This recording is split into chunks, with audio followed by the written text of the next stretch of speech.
একজন মহিলাকে মারছে, আপনার একজন পুরুষ, এত বড় একটা তোমাদেরকে পরে হুমকি ধামকি দিয়েছে তোমাকে ছেড়ে দেওয়ার পর? ওই দিনের পর থেকে যেদিন থেকে নিখোঁজ মানে কিছু নাই আর মানে সব বুঝে গেছি। আমাদের কিছু মানে আমাদের খুঁজে ডাকতে কিছু করে না। কারণে করবো তোমাদের কোনো সন্দেহ এই কারণে আমাদের সব টাকার জন্য ওই টাকা না। হ্যাঁ টাকার জন্য করতে পারে, কিন্তু আমাদের আম্মুর অত টাকাও নাই। মানে আমার কি হয়েছে? ওরা তো বলতেছে যে গাড়িতে বলতেছিল যে টাকা আর সম্পত্তি, আর আমার আম্মুর নানা একটু সম্পদ আছে এরকম, ওইটাই বলতেছিল বারবার, মানে সব আমার আম্মুর নামে ছিল। নানার সন্দেহ হচ্ছে এত বড় কাণ্ড করবে। আর আমাদের হচ্ছে একটা আমরা যেখানে থাকি বসত বিরাট, ওইটার থেকে বেশিরভাগ হয়েছে ওইটা আমরা চুড়ো থাকতে একটা কেস চলতেছিল আমাদের ওইটা নিয়ে। ওই সূত্রে হ্যাঁ আমরা হচ্ছে ওদেরকে সন্দেহ করি, কারণ আমাদেরকে যেভাবে ধরছিল আমার বাসায় জানে না, কিন্তু ওরা মানে এমনিতে ফুস দিছে যে রেবি এরকম আটক করেছে, কিন্তু আমাদের বাসায় শুনতে জানে না, ওদের থেকে জানছে আমাদের বাসায়। ও তোমাদেরকে তুলে আনার আগের থেকেই ওরা ফেসবুকে পোস্ট দিচ্ছে যে র্যাব দিয়ে তুলে নিচ্ছে। ওরা টাকা দিয়ে করিয়েছে আর হচ্ছে আমাদের যেই বসত বাড়ির যে মামলা চলেছে ওর বাইকটা হচ্ছে র্যাব 2 তে ছিল তখনকার। কানেকশন। হ্যাঁ ওই র্যাব 2 তে ছিল। নামটা কি? তোমার নামটা বলো। আফসানা নুরি আলিয়া। তোমার তখন বয়স কত ছিল? 11 বছর ছিল। আমার মায়ের নাম হচ্ছে রেজিয়া বেগম রেবি, তখনকার 39 বছর ছিল। কত সালে তোমাকে নিয়ে এসেছে? 2015 সাল 9 মাস 22 তারিখ। বাবা আছেন? জি আমার বাবা আছে।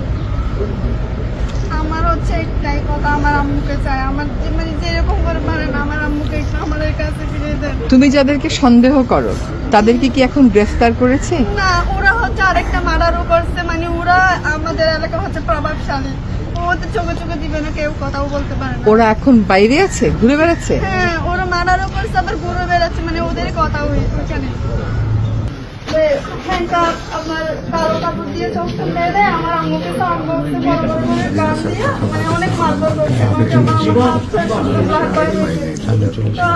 ওইখানে আমি বলতেছি যে আমার আম্মুকে এইভাবে মারতেছি কেন, কি আমাদের কি অপরাধ? বলতেছি তোর মায়ের সম্পদ লাগবে, তোর মায়ের ব্যাংকে সব টাকা লাগবে, 5-6 দিন করে তোর মাকে আমরা বাসায় দিয়ে দিব। ওইরকম করে এক ঘন্টা মতো গাড়িতে আমাকে রেড টোটা আনছে।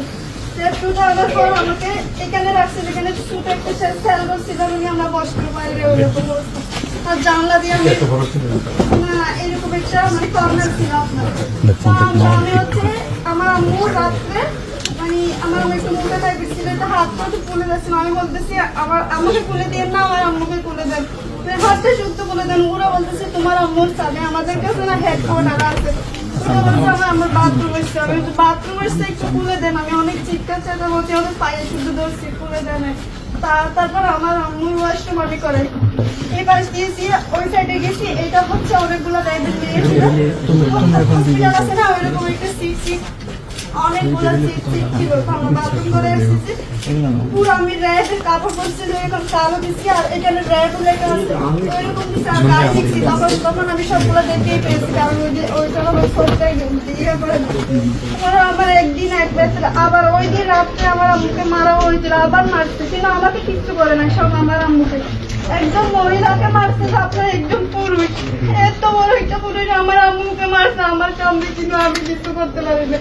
তারপরে একদিন এক রাত থাকার পর বাগিয়ে তখন আমার আম্মুকে আর আমাকে আবার বাইর করছে, আপনার বাইর করে 1 ঘন্টা মতো গাড়ি চালিয়ে চালার পর হচ্ছে আপনার কমলাপুর স্টেশনের আগে আমাকে বলতেছে যে আপনাকে 800 টাকা দিব, আপনার বাসার ডিটেলস দিব, আপনি কক্সবাজার চলে দেখেন।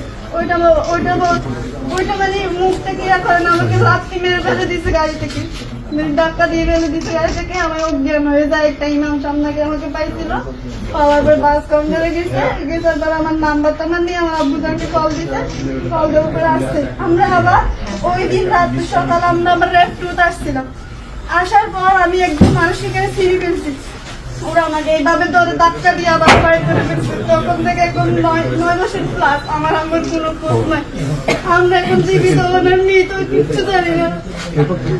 না আমরা জি আমাদের হচ্ছে আমার আম্মুকে জীবিত চাই আমরা।